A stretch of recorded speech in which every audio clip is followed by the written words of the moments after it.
For more than 25 years, Jodi Picoult has been writing novels about school shootings, teen suicide, even racism. Now the New York Times bestselling author has written her latest piece on abortions, which has her fans saying that even though the print is black and white, the subject matter is anything but.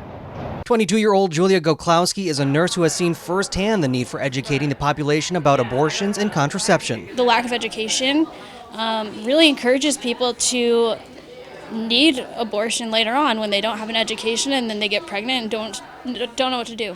Goklowski says she works in a clinic where she sees a lot of low-income and undocumented families. She was only one of about 200 fans of Picoult to come listen to her talk alongside noted author Luann Rice at the Garde Theatre in New London, a conversation between two women about women's rights in the 21st century. It's fun to give this talk in Connecticut. It's a little less fun to give this talk in Oklahoma.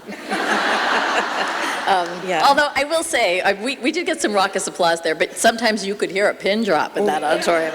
And although Picoult's work is fiction, her message to those women in the audience to own your story isn't. Because our narratives have been stolen from us, women don't tell this story. And women who terminate pregnancies become evil, anti-motherly, terrible human beings.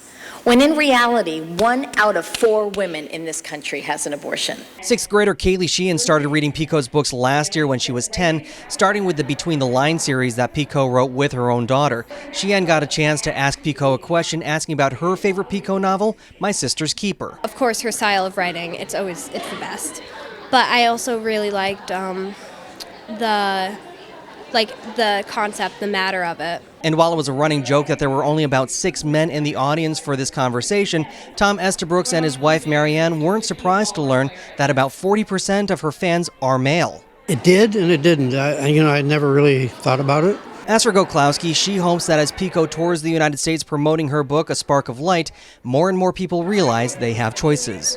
I think part of it is control. A lot of the patients that I deal with in my own career are people who have never been even told about birth control and don't even know it exists.